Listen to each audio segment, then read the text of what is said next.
기도하겠습니다. 거룩하신 아버지 하나님, 우리에게 가장 거룩한 말씀인, 깨끗한 말씀인, 보배로운 말씀인 당신의 영을 우리에게 부어주시기를 소원하시는 하나님, 그 소원을 알고 있는 당신의 자녀들에게 이 시간 당신의 거룩한 말씀을 부어주시옵소서. 그 성령을 우리에게 부어주시옵소서. 우리로 이 세상에서 세상이 가르치는 교훈들과 철학과 지식과 유행을 따라가지 않고 오직 변치 아니하시고 닳지 아니하시며 영원 무궁한 우리 아버지 하나님의 말씀으로 말미암아 새 힘을 얻고 독수리 날개치듯 그 본향을 향하여 끊임없이 걸어갈 수 있는 종들로 새 힘으로 인도해 주시기를 원합니다. 이 아침에도 주시는 말씀은 우리의 영혼을 회복시키며 기뻐하게 하시며 살아난 백성임을 산자의 어미로 다시 우리를 만들어 가시는 귀한 시간 되게 하실 줄로 믿고 우리 주님 예수님의 이름으로 기도드립니다. 아멘. 자, 우리 하나님 말씀 계속해서 이사야 50장 7절부터 10절입니다. 어제 우리가 이 말씀을 다 마치지 못했는데요, 오늘 이 말씀을 다 마치는 것으로 하겠습니다. 이사야 50장 7절로 9절입니다. 우리 함께 읽습니다. 주 여호와께서 나를 도우심으로 내가 부끄러워하지 아니하고 내 얼굴을 부싯돌같이 굳게 하였으므로 내가 수치를 당하지 아니할 줄을 아노라. 나를 의롭다 하시는 이가 가까이 계시니 나와 다툴 자가 누구냐? 나와 함께 설지어다. 나의 대적이 누구냐? 내게 가까이 나올지어다. 보라, 주 여호와께서 나를 도우시리니 나를 정죄할 자 누구냐? 보라, 그들은 다 옷과 같이 헤어지며 좀이 그들을 먹으리라. 아멘. 여러분들이 이 사실을 아십니까? 여러분들은 하나님의 자녀, 그 백성, 우리 그리스도의 제자가 되신 이후에는요, 여러분들의 삶에는 그렇게 순탄하지만은 않다라는 사실을 혹시 알고 계십니까? 이 세상살이로 순탄하지 않다라는 말이 아닙니다. 여러분 안에 있는 하나님이 주신 우리 주 예수 그리스도께서 당신의 그 십자가의 은혜로 부어주신 참된 아버지의 생명이 여러분 안에 있는데, 그것을 호시탐탐 노리는, 그것을 늘 날마다 아니야 라고 거짓 부러움으로 여러분에게 자꾸만 말하려고 하는 사탄의 세력이 여러 성도님들을 지금도 위협하고 있으며 지금도 낙심하게 하는 마음들을 이 육의 삶을 통하여 줌으로 말미암아 여러분들을 실족하게 하려고 한다는 그 영적 그 상황에 놓여 있다는 사실을 여러분들은 아시고 계십니까? 바라건대 성도는 그것을 알아야 합니다. 그래야만이 성도들은 실족하지도 아니하고 낙심하지도 아니하고 빼앗김을 당하지도 아니하고 수치스러움을 더 이상 당하지도 아니하게 됩니다. 우리가 어저께 말씀을 나눴던 것은 하나님의 말씀이 학자의 혀를 통하여, 그리스도를 통하여, 성령을 통하여, 하나님의 영을 통하여 우리에게 들어올 때 우리의 눈이 열리고 마음이 열리고 귀가 열리고 입이 열리죠. 그 모든 것을 하늘이 열린다고 하는 겁니다. 그러면 우리가 하늘이 되는 것이죠. 그들에게는 하나님의 도우심이 들어옵니다. 그 도우심은 우리를 하나님의 온전한 거룩한 백성임을 알게 해주시는 말씀을 주시는 도우심을 주는 거죠. 그 말씀으로 말미암아 우리가 날마다 지어져 가게 되면 우리 안에 있었던 옛것은 다 후패해가고 떠나가게 되고요, 그리고 우리가 갇혀 있었던 그 무적행이라는 생명 말씀 없는, 우리를 묶어놓았던, 거짓된 말로 이렇게 외양간에 그 소처럼 이렇게 묶어놓았던 그것에서 우리가 해방되어 나오게 하시는 그리스도를 따라 나오게 됩니다. 진리의 성령의 말씀을 듣고 나오게 되죠.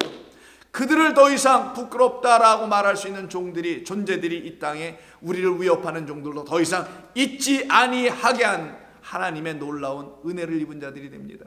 그래서 성도는요, 하나님의 의로운 백성으로 세워지게 됩니다. 우리를 더 이상 정죄할 수 있는 어떤 말씀, 어떤 거짓된 것들이 우리를 위협하지 못하게 하시겠다는 약속이 바로 8절에 나를 의롭다 하시는 이가 내게 가까이 계신데 나와 다툴 자가 누구냐? 나와 함께 설지어다. 나의 대적이 누구냐? 내게 가까이 나올지어다 라고 하는 이 담대함과 이 믿음의 확신을 갖게 하십니다. 그래서 저와 여러분, 이 땅에 있는 하나님을 사모하는, 하나님의 은혜로 구원받은 모든 사람들은 그들이 이 세상 어디에 있든지 어느 교회를 출석하시든지 관계없이 그들 모두는 그들을 의롭다 하시는 분이 하나님 한 분밖에 없다는 사실을 날마다 아는 것이에요. 자기 자신도 자기를 볼 땐 자기를 의롭다고 말할 것이 없어요. 자기도 못하는데 자기를 너무나 잘 알고 있는 이 세상 사람들이 바라볼 때는, 이 세상적 그 기준과 그 틀에서 볼 때는 의로운 것이 하나도 없을 수 있겠죠. 그러나 성도에게는 그런 것이 의가 아님을 알게 됩니다. 오직 의는 하나도 없다라는 이곳에 있는 그런 의가 아니라, 의는 하늘에만 있으며 하나님께만 있으며 그 의의 아들로 오신 그리스도 예수로 말미암아 하나님의 의로우심이 뭔지를 알게 된 그들은, 나를 의롭다 하실 분은 오직 믿음으로 말미암아 살아난 그들에게만 주어지는 말인데, 나를 의롭다 하시는 그 분은 오직 하늘에 계신 아버지 하나님 한 분밖에 없음을 알기에, 이 하나님을 대적할 자가 누구인가? 나를 대적할 수 있는 자들은 수없이 많이 있을 수 있으나 나를 의롭다고 하시는 그 하나님을 대적할 자가 없으니, 나 또한 하나님의 의의 백성으로 살아가는 이상 나를 대적할 어떤 거짓되고 온전치 못한 말로 나를 위협할 것은 더 이상 있지 아니하니, 나와 다툴 자가 누구냐? 나의 대적자가 누구냐? 내게 나와라! 라고 하는 담대한 말을 이들이 갖게 되는 것입니다. 그러니 성도는 자기로 의로워진 것이 아니라 자기를 의롭게 하신 의의 하나님, 의의 왕, 평강의 왕 멜기세덱 그리스도 예수로 말미암아 하나님의 의를 선물로 받은 사람들입니다. 감사하죠. 그래서 우리가 우리 인간의 측면에서 내놓을 수 있는 모든 선하다라는 말과 의롭다는 말이 거의 등가가 되고 있는 이 땅의 현실 속에서 다 부름받아 나와 하나님의 영원한 실제 안으로 들어가 버린 사람들이죠. 그들은 날마다 주님이 하신 모든 일들은, 그 일들이 어떤 것인지를 철저히 알고 살아가는 자들입니다. 그들을 놓고 또 그들이 하나님께 하는 말이 로마서 6장 17절 이하에 있는데 한번 보실까요? 로마서 6장 17절 이하에서 바울은 그와 같이 하나님의 의로 살아난 사람들, 그 사람들을 놓고 나를 의롭다 하시는 이가 분명히 계심을 알고 있는 사람들, 그 사람들이 어떤 사람들인지를 17절 이하에서 말해줍니다. 하나님께 감사하리로다. 너희가 본래는 죄의 종이더니 너희에게 전하여 준 바 교훈의 본을 마음으로 순종하여, 이게 교훈이 뭐예요? 가르침이죠. 이 학자에서 나오는 겁니다. 그걸 마음으로 다 알아듣고, 순종은 뭐라 그랬어요? 파라아쿠니까 아래에서 듣는 것이죠. 온전히 듣고 죄로부터 해방이 되게 되면 의의 종이 되었느니라. 그러니까 그 말씀을 들으면 죄로부터 해방이 되는, 이걸 갖다가 외양간에서 풀려난 그 18해 동안 구부러져 있는 상태, 눌려 있는 상태에 그 딸이 나오는 것이죠. 이걸 죄로부터 해방된다고 하는 거예요. 무슨 병마로부터 해방되는 게 아니라 죄로부터 완전히 풀려져 어디로 넘어가는가? 죄의 대척점에 있는 의에게로 종이 되었느니라. 그러면 우리가 의의 종, 하나님이 나를 의의 백성으로 다시 만들어주시기 위해서 우리 가운데 먼저 있게 하신 것이 무엇이었느냐? 죄라였다라는 겁니다. 하나님을 알지 못함의 자리가 우리의 첫 번째 자리요 시작이었으며, 거기를 통하여 그곳으로부터 우리가 하나님을 알지 못하는 자의 자리에 있을 때 하나님의 아들이 우리에게 보내심을 받아 오심으로 말미암아 그 죄로부터, 하나님을 알지 못함으로부터 풀려나고 외양간에서 나와 의에게 종이 되는 역사가 우리에게 있었다. 이게 그리스도께서 오셔서 우리 안에서 하신 일들이다. 그러니 이 일은 성도가 하나님 안에서 이 일이 체험되어야만 된단 말이에요. 너희 육신이 연약함으로 내가 사람의 예대로 말하노니, 전에 너희가 너희 지체를 부정과 불법에 내주어 불법에 이른 것 같이 이제는 너희 지체를 의에게 종으로 내어 주어 거룩함에 이르러야 할 것이 아닌가? 너희가 죄의 종이 되었을 때는 의에게 대하여 자유로워졌느니라. 이 말은 의에 대하여 방종한 삶을 살았다라는 것을 말합니다. 너희가 그때 무슨 열매를 얻었느냐? 이제는 너희가 그 일을 부끄러워하지 않느냐? 율법의 열매들 얻는 거 가지고 너희가 자랑해 왔는데 이런 선한 일을 했습니다, 이런 악한 일은 피하고 안 했습니다, 이런 걸 가지고 죄와 의를 논하고 있었던 너희들에게 너희의 그런 행위를 전혀 요구하지 않고 그 너희의 행위를 수고들을 하나님께서 당신께서 취하시려고 하는 어떤 것으로 원하지도 아니하시고 오직 그리스도 예수님이 행하신 그 의로우신 십자가의 사건 하나만으로 우리를 죄의 종에서 의의 종으로 다시 불러내는 그 열매가 너희에게 있다면 너희가 그 일을 부끄러워하나니 이는 그 마지막은 사망입니다. 하나님께서 우리에게 먼저 경험하게 하신 이 죄를 통하여 우리 안에 있는 우리 스스로 해결할 수 없는 그 사망이 있음을 철저히 보여주는 첫 번째 완성을 하나님이 이루시려고 하셨던 것이며, 그러나 이제는 그것이 끝이 아니요 다가 아니요 너희가 죄로부터 해방되고 하나님께 종이 되어 거룩함에 이르게 하는 새로운 열매를 맺었으니 누구로? 우리 주 예수 그리스도로 생명나무에 접붙여진 자들이 다 되었으니 맺었으므로 또 다른 마지막인 또 다른 완성은 하나님이 우리 안에 이루시려고 하는 성취는 영원한 생명 영생이니라. 이들에게는 더 이상 부끄러움이 있지 않습니다. 이들이 바로 죄로부터 해방되어 의에게 종이 된 사람들입니다. 그러므로 8장 31절에서 이렇게 바울은 이야기합니다. 그런즉 이 일에 대하여 우리가 무슨 말을 하리요? 만일 하나님이 우리를 위하시면 누가 우리를 대적하리요? 어떻게 이런 표현을 하는 겁니까? 바로 그 위에 있는 말씀 때문에 해요. 또 미리 정하신 그들을 또한 부르시고 부르신 그들을 또한 의롭다 하시고 의롭다 하신 그들을 또한 영원롭게 하신 그분이 계신데 우리가 무슨 말을 할 수 있겠는가? 모든 입이 닫혀지고 모든 인간의 영광이 멸망당하는 것이죠. 32절 자기 아들을 아끼지 아니하시고 우리 모든 사람을 위하여 내주신 이가 어찌 그 아들과 함께 모든 것을 우리에게 주시지 아니하겠느냐? 누가 능히 하나님께서 택하신 자들을 고발하리요? 누가 참소하리요? 의롭다 하신 이는 하나님이시니 누가 정죄하리요? 죽으실 뿐 아니라 다시 살아나신 이는 그리스도 예수시니 그는 하나님 우편에 계신 자요 우리를 위하여 간구하시는 자십니다. 누가 우리를 그리스도의 사랑에서 끊으리요? 환난이나 곤고나 박해나 기근이나 적신이나 위험이나 칼이랴 어떤 것도 끊을 수 없습니다. 그러나 이 모든 일에 우리를 사랑하시는 이로 말미암아 우리가 넉넉히 이기느니라. 내가 확신하노니 사망이나 생명이나 천사들이나 권세자들이나 현재일이나 장래일이나 능력이나 높음이나 기쁨이나 다른 어떤 피조물이라도 우리를 우리 주 그리스도 예수 안에 있는 하나님의 사랑에서 끊을 수 있는 것은 아무것도 없습니다. 그러니 우리는 율법이라는 것에 묶여 있을 때 거기서 풀려난 자들이 이젠 그리스도의 사랑의 줄로 묶여버렸으니 여기에서 끊어질 우리 이것으로부터 끊어낼 수 있는 그 어떤 것은 우리에게 있지 아니함을 알게 하시는 것이죠. 이게 성도들에게 주신 하나님의 특권이며 권세입니다.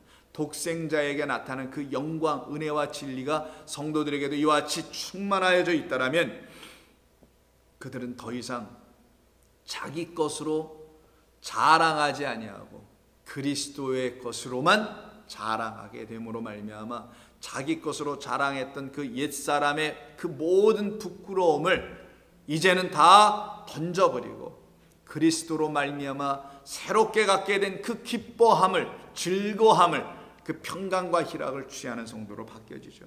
그러니 이들이 나를 그렇게 구원해 주신 그 온전하고 귀한 그 복된 소식인 복음을 율법을 통하여 듣게 됐을 때 어찌 그 복음을 부끄러워할 수 있겠냐고요. 그래서 로마서 1장에서 바울은 그 복음, 나를 구원한 그 복음, 나를 살려낸 그 복음, 그리스도 예수를 복음이라고 합니다. 그분을 나는 부끄러워하지 않고 그분의 말씀을 부끄러워하지 않는다는 거예요. 대적할 자들 앞에서 오히려 그 복음을 담대히 전하더라는 거죠. 그래서 1장 16절에서 내가 복음을 부끄러워하지 아니하노니 이 복음은 믿으려고 하는 모든 자들에게 구원을 주시는 하나님의 능력이 됨이라. 그래서 누가 나를 대적하리요? 라고 하는 탐대한 말을 할 수 있게 되는 것입니다. 먼저는 유대인에게요. 그리고 헬라인에게로다. 복음에는 하나님의 의가 나타나서 믿음으로 믿음에 이르게 하나니 기록된 바 오직 믿음은 믿음으로 의인은 믿음으로 말미암아 살리라 함과 같으니라. 그러니 성도는 이 하나님의 의를 들추어내주는 복음을 듣는 거예요. 그럼 이 하나님의 의를 들추어내주는 복음을 뭐라고 하나요? 그게 참된 1.1도 가감함이 없어야 하는 하나님의 율례와 법도라는 법, 하나님의 율법입니다. 하나님의 율법과 복음은 같은 말인 거예요. 그 하나님의 율법이 내게 복음으로 들려지지 않을 때, 다른 말로 하면 바리새인들과 서기관과 제사장들이 이 하나님의 율례와 법도를 이스라엘 백성들에게 복음으로 전하지 못하게 되면 그 자체가 그들을 죄와 사망만 가르쳐주는 법이 되어 그들을 영원히 그 외양간 성전에 물 없는 곳에 묶어놓아 그 짐승들을 목말라 죽이게 하더라는 것을 말하는 겁니다. 그런데 이 복음에 하나님의 의가 나타났다네요. 복음이 뭐 따로 있습니까? 이 성경 전체가 복음이지 하나님의 율례와 법도가 다 하나님의 의를 들춰내는 말씀으로 들려질 때 이 말은 더 이상 내게 법이 아니라 계명이 아니라 은혜와 진리로만 충만케 하게 하는 하나님의 복된 소식 말씀으로 들려지게 되니 이걸 복음이라고 한다라는 거예요. 그 복음 안에는, 이 율법 안에는 하나님의 의가 나타나서 라고 하는 거예요. 그래서 우리 주님께서 마태복음에서 이런 말씀하셨던 겁니다. 마태복음 13장을 한번 보십시오. 마태복음 13장이 아니라 마태복음 7장입니다. 7장에 보시면 이런 말씀을 하시죠. 7장인가요? 아니 5장입니다. 5장 산상수 시작되는 부분에서 이렇게 말씀하시죠.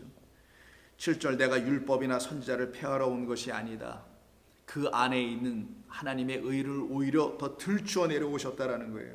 천지가 없어지기 전에는 이 율법은 하나도 없어지지 않을 것이야 라고 말씀하시죠. 그러면서 우리 주님이 19절에 누구든지 이 계명 중에 지극히 작은 것 하나라도 버리고 또 그같이 사람을 가르치는 자는 자기 입맛대로 취하고 버리고 또 취하고 버리니 이런 사람들을 말합니다. 천국에서 지극히 작다 일컬음을 받을 것이요 누구든지 이를 행하며 가르치는 자는 천국에서 크다 일컬음을 받으리라. 내가 너희에게 이르노니 너희의 의가 아니라 너희에게 주신 하나님의 그 의가 서기관과 바리새인보다 더 낫지 못하면, 이게 뭐라 그랬어요? 페리시오라고 그랬죠. 페리시오는 차원이 다른 겁니다. 그 남은 조각이 12바구니가 됐다라 할 때 그 남은 조각, 그게 뭡니까? 그게 페리시오예요. 다른 차원의 떡으로 다시 먹었다라는 거예요. 하나님의 율법이라는 이 오병을 완전히 다른 차원의 오병과 이어로 딱 먹게 된 것을 갖다가 하나님의 의의 말씀을 경험한 자들이요 라고 하는 겁니다. 율법이 이제는 내게 풀려져 나를 의롭게 하시려고 하신 말씀이었네. 그런데 나를 의롭게 하신다는 말씀은 내가 죄인임을 알게 해야만이 의롭게 될 거 아니겠어요? 그래서 나를 죄인임을 알게 해주고 내가 사망 정령 죽을 수밖에 없는 자를 철저히 알려주고, 그러나 그런 나를 하나님께서 의롭다 하시려고 하셨던 거구나. 그러니 너희 나의 제자들이요, 너희는 서기관과 바리새인보다 더 나은 게 아니라 그들이 말하고 그들이 가르치는 그 의가 아니라 내가 너희들에게 지금 1.1도 가감하지 아니하고 그 있는 모든 말씀들을 온전히 전해주고 있는 이 말씀으로 하나님의 의가 무엇인지를 너희가 취하게 될 때, 알고 취하게 될 때 너희는 천국에 들어갈 수가 있게 되는 거야 라고 말씀하셨던 겁니다. 이들을 놓고 복음에는 하나님의 의가 나타났으니 그 나타난 복음에 있는 의를 그들이 붙잡고 그것을 믿음으로 취하게 되더라는 거예요. 그들을 놓고 의인이라고 하는 겁니다. 그래서 그 의인은 믿음으로 말미암아 사는 것뿐이라는 것이죠. 바로 이러한 종들로 우리를 부르시는 분이에요. 그러니 믿음으로 의로워진 이 모든 자들이 그 복음, 나를 구원하신, 수치스럽고 부끄러운 자리에 있었던 나를 구원하시고 불러내신, 그리고 새 옷을 입혀주신 그 복음을 왜 이들이 부끄러워하며 그 그리스도를 왜 부끄러워하겠냐고요? 절단코 그럴 수 없습니다. 그런 일은 그들에게 일어나지를 않게 돼 있어요. 그래서 빌립보서는 기뻐하라 기뻐하라가 아주 계속 반복되는 것이죠. 이게 옥중서신임에도 불구하고 옥에 갇혀있는데도 기뻐하라 기뻐하라 계속 기뻐하라예요. Rejoice, 계속 기뻐하라. 하나님의 은혜로 기뻐하는 것이죠. 그때 18절에서 그러면 무엇이냐? 거칠애로 하나 참으로 하나 무슨 방도로 하든지 전파되는 것은 그리스도니 이로써 나는 기뻐하고 또한 기뻐하리라. 이것이 너희의 간구와 예수 그리스도의 성령의 도우심으로 나를 구원에 이르게 할 줄 아는 거로. 이게 필립보서 1장 19절입니다. 그때 20절에서 뭐라고 하냐? 나의 간절한 기대와 소망을 따라 아무 일에든지 부끄러워하지 아니하고. 모든 것에 이제 자유로워진 거예요, 성도가. 지금도 전과 같이 온전히 담대하여 살든지 죽든지 내 몸에서는 그리스도가 존귀하게 되게 하려 함이라. 그때 그리스도가 무엇이며 누구이냐고요? 하늘에서 오신 인자 진리의 말씀을 가지고 오신 분이니 그 그리스도는 내게 기름 부어 오신, 부으심을 받고 오신 성령이라는 거예요. 진리의 영 그리스도 말씀이라는 겁니다. 그 말씀 그 그리스도 나의 주가 존귀하게 되려 함이라. 이는 내게 사는 것이, 이제는 내 안에 살아있는 것은 이분밖에 없다고 하네요. 그리스도. 예수라 하지 않습니다. 그리스도, 참된 진리의 말씀, 하나님의 영만이 내 안에 살아있는 것이니 죽는 것도 유익함이라. 무엇에 대해 죽어? 목숨 하나 내놓고 죽는 것? 육신의 그 정도의 죽음을 말하지 않죠. 하나님의 말씀이 아닌 것들에 대해서는 다 죽고, 세상에 대해 죽고, 죄에 대해 죽고, 율법에 대해 죽음은 내게 더 유익함이라 라고 사도 바울은 고백하며 이야기합니다. 이 삶을 살아가게 되는 것을 성도의 삶이라고 하는 것이고요. 이 성도의 삶에는 그렇게 녹록한 것만 있는 게 아닙니다. 그 믿음을 지키고, 하나님 주신 믿음이죠. 그 말씀을 지키고, 하나님이 여러분에게 그리스도 예수님을 통해서 주신 진리의 말씀, 성령의 말씀입니다. 그것을 지키는 삶을 살아가는 것이에요. 그렇게 녹록한 게 아닙니다. 그래서 베드로전서에서 이 고난에 대해서 쓰고 있었던 베드로전서 4장에서 바울은 그리스도인의 가져야 될 베드로는 그리스도인이 가져야 될 삶에 분명한 입장과 자세를 놓고 그들을 독려하며 위로하며 격려합니다. 만일 4장 16절 만일 그리스도인으로 고난을 받으면, 그리스도인이 아닌 것으로 고난받는 거 많이 있습니다. 그리스도인이 아닌데도 괜히 고난받고 막 이러는 분들이 있죠. 그런 걸 고난이라고 하지 않아요. 그리스도인으로 고난받는 것은 진리의 말씀, 그리스도의 말씀이 내 안에 있다는 이유 때문에 고난받는 거예요. 그럼 어떤 이유의 고난, 어떤 종류의 고난이겠어요? 그거 진짜 말씀 아니야, 그거 진짜 생명 아니야 라고 말하는 어떤 것들에 의해서 고난받는 걸 말하는 거예요. 그 말 포기하고 내려놓게 하기 위해서. 만일 그리스도인으로 고난을 받으면 부끄러워하지 말라. 도리어 그 이름으로 하나님께 영광을 돌리라. 하나님의 집에서 심판을 시작할 때가 됐나니, 만일 우리에게 먼저 하면 하나님의 복음을 순종하지 아니하는 자들의 그 마지막은 어떠하겠는가? 우리가 먼저 심판을 받는다면 그것도 못 갖고 있는 자들은 오죽할까? 이런 말이죠. 18절 또 의인이 겨우 구원을 받으면, 여러분 우리는 이렇게 구원받는 겁니다. 부끄럽지만 구원받는 거예요. 면목 없지만 구원의 은혜에 참여하는 겁니다. 고개 들 수 없지만 하나님이 우리의 얼굴을 부싯돌같이 세워주셨기 때문에 그냥 나아가는 겁니다. 담대함으로. 그걸 놓고 의인이 겨우 구원을 받는다고 표현한 거예요. 얼마나 멋진 표현입니까? 우리는 그렇게 구원받는 것이지 무슨 당당하게 막 구원받는 게 아니거든요. 그냥 겨우 가까스로, 누구의 은혜로? 우리 주 예수님의 은혜로 가까스로 구원받으며, 경건하지 아니한 자와 죄인은 구원을 받으면, 우리는 그렇게 구원받은 것인데 경건하지도 아니하고 또 죄인으로 살아가고 있는 자들은 도대체 어디에 서리요? 그러므로 하나님의 뜻대로 고난을 받는 자들은 또한 선을 행하는 가운데서 그 영혼을 미쁘신 창조주께 의탁할지어다. 신실하신 창조주 하나님께 의탁하라는 거예요. 겸손하게. 그게 성도의 삶인 것입니다. 이런 성도들을 놓고 오늘 본문 이사야 50장 9절에서 보라 여호와께서 나를 도우시리니 나를 정죄할 자 누구냐? 보라 그들은 다 옷과 같이 헤어지나 좀이 그들을 먹을 수밖에 없게 되나 나는 그렇지 아니하리라 라고 담대하게 서게 되는 겁니다. 도대체 이들은 어떤 사람들이길래 나는 그들과 같이 헤어지는 옷을 입는 자가 아니요 나는 정죄받지 아니한다고 담대하게 이야기할 수 있었을까요? 바로 그들에게는 하나님의 의가 비춰졌기 때문입니다. 의가 무엇인지 알았다라는 거예요. 이 세상이 가르치는 그런 의가 아니라 십자가에 나타난 율법 외에 또 다른 하나님의 의가 십자가에 나타났으니 그 의를 알게 된 사람들이죠. 그 의는 나의 영원한 부끄러움을 일거에 제거해버린 하나님의 능력입니다. 확신으로 갖게 된 믿음입니다. 그 하나님의 향하신 일로 말미암아 갖게 된 그 의죠. 그것을 알게 된 것입니다. 그래서 이사야 51장 7절에 보면 의를 아는 자들아 마음에 내 율법이 있는 백성들아, 같은 말이잖아요. 하나님의 의를 알았다는 건 내 마음에 하나님의 말씀 율법이 있는 거죠. 너희는 내게 듣고 그들의 비방을 두려워하지 말라. 그들의 비방에 놀라지도 말라. 옷같이 좀이 그들을 먹을 것이며 양털같이 좀벌레가 그들을 먹을 것이나 나의 공의는 영원히 있겠고 나의 구원은 세세에 미치리로다. 이 하나님의 백성이에요. 하나님의 백성은 좀 먹는 옷을 입지 않습니다.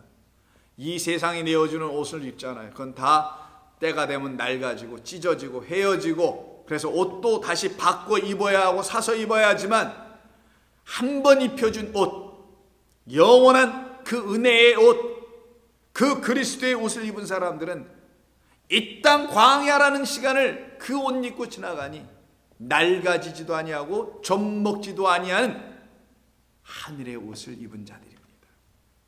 그걸 말씀이라고 하는 거예요. 그 말씀을 경험하고 그 말씀을 날마다 사모하는 자들입니다. 이들은 약속하신 대로 좀 먹는 옷을 입지 않습니다. 해함을 입지 않는다라는 거예요. 자기들의 수고로 또다시 어디를 또 꿰매고 헤어진 데를 또 다시 대어서 입어보고 하는 그런 일들을 하지 않게 되는 것입니다. 이들이 하나님의 백성입니다. 이들은 애굽에서 나온 사람들이며 이들은 주님과 함께 하늘나라를 향하여 지금도 걷고 있는 하나님의 백성들입니다. 이들을 놓고 신명기 29장에서 이렇게 말씀합니다. 29장 2절 이하 모세가 온 이스라엘을 소집하고 그들에게 이르되 여호와께서 애굽 땅에서 너희의 목전에 바로와 그의 모든 신하와 그의 온 땅에 행하신 모든 일을 너희가 보았나니 곧 큰 시험과 이적과 큰 기사를 내 눈으로 보았느니라. 그러나 깨닫는 마음과 보는 눈과 듣는 귀는 오늘까지 여호와께서 너희에게 주지 아니하셨느니라. 주께서 40년 동안 너희를 광야에서 인도하셨거니와 너희 몸의 옷이 낡아지지도 아니하였고 너의 발의 신이 헤어지지도 아니하였다 라고 말씀합니다. 무슨 말씀이겠어요? 우리 주님이 주시는 옷과 그 신을 통하여서만 우리는 이 광야를 지나갈 거라는 거예요. 우리가 내어주는, 우리가 스스로 해 있는 그런 옷과 신발은 때가 되면 다시 갈아 신고 다시 갈아 입어야 하지만 우리 주님이 주시는 깨닫는 마음과 보는 눈과 열린 귀로 다시 입게 되고 다시 신게 된 복음이라는 옷과 그리스도라는 옷과 복음이라는 신발은 우리에게 이 광야를, 이 세상을 넉넉히 지나가게 하는 단 한 번 입는, 단 한 번 신어 영원한 신발과 영원한 옷이 되게 하는 하나님의 말씀이라는 옷입니다. 그 옷을 갈라디아서 3장에서 그리스도와 함께 연합한 자, 세례받은 자는 그리스도로 옷 입었느니라 라고 말하는 겁니다. 이들은 세상의 정욕을 따라가지 않는다고 로마서 13장에서 또 말하는 그 그리스도의 옷을 입은 자들이요. 광야를 지나갈 때 좌우측이 다 이 세상이라는 광야인데 그 광야, 말씀 없는 광야로 좌우측으로 떨어지지 않고 그 길로 오신 그 길 가운데로 계속 걸어가는 그 말씀 있는 광야로만 계속 걸어가고 있는 그래서 헤어짐이 있지 아니하고 닳아짐이 있지 아니한 그 옷과 신발이라는 그리스도를 덧입고 걸어가는 자들입니다. 이들은 더 이상 이 세상이 내어주는 것으로 젖먹는 삶도 살지 않고 인생도 되지 아니하고 거짓된 옷을 입는 자들로 살아가지 않습니다. 그래서 마태복음에서 우리 주님께서 6장 19절에서 이런 말씀을 하셨던 거예요. 너희를 위하여 보물을 땅에 쌓아두지 말라. 거기는 좀과 동록이 해하며 도둑이 구멍을 뚫고 도둑질을 하느니라. 그러면 너희를 위하여 보물은 어디다 쌓아둬야 되느냐? 하늘에 쌓아두라. 거기는 좀이나 동록이 해하지 아니하며 도둑이 구멍을 뚫지도 못하고 도둑질도 못하느니라. 빼앗기지 아니할 말씀은 하늘의 말씀이요 하늘에 있는 보화이니 이것을 취하여 가지라는 겁니다. 그들이 바로 젖먹지 않는 옷을 그리스도로 말미암아 입게 되고 그리스도로 말미암아 신게 된 거룩한 성도들입니다. 그래서 그 보화가 있는 곳, 그 하나님의 말씀이 있는 곳이 어디에 되겠어요? 우리 마음 안위에 되겠죠. 그것을 하늘이라고 하고 하늘나라 천국이라고 하는 것입니다. 이들을 누가 도대체 정죄하리요? 이들을 누가 의롭지 않다고 말하리요? 의롭다 하시는 이는 하나님 한 분이시며 그 하나님을 앙망하며 구하며 찾는 자들이 지금 이 땅을 성도라는 이름으로 여러분이 지금 걸어가고 있는데 여러분을 더 이상 여러분을 더 이상 그 어떤 것이 부끄럽다라고 말할 수 있으랴? 없습니다. 그것을 알지 못하고 있었을 때는 나는 나로 가리고 싶었고 그 불편한 마음이 이제는 다 주님 앞에서 떠나가게 되고 오히려 내 안에 그런 복음을 주신 그 하나님을 이 세상에 전해주고 싶은 마음이 있는 겁니다. 그들의 그 열정이 그 복음의 길을 쉼없이 지치지 않고 걸어가도록 우리 주님은 지금도 당신의 오른손으로 여러분들을 붙들고 인도하고 계신 것입니다. 믿고 오늘도 그 은혜의 영광 안에 거하는 복된 성도들 되기를 주의 이름으로 부탁합니다. 기도하겠습니다. 아버지 감사합니다. 이 세상 어디에서도 나를 의롭다 하는 곳도 없으며 하는 존재들도 없습니다. 혹여 있다 하더라도 그것은 거짓된 의에밖에 불과하나 나의 하나님만은 나를 의롭다 하시는 유일한 하나님이십니다. 나에게 있는 의가 아니요 나에게 주신 의요 나에게 보여주신 의요 나에게 나타나신 의이신 그리스도 예수님 우리 주님으로 말미암는 의를 가진 백성들 위해 주신 약속이요 확신이요 그들을 정죄할 것이 없사오니 바라고 원하옵건대 모든 성도들 위해 이 확신의 믿음이 자라나게 도와주시옵소서. 우리 주님 예수님의 이름으로 기도하옵나이다. 아멘.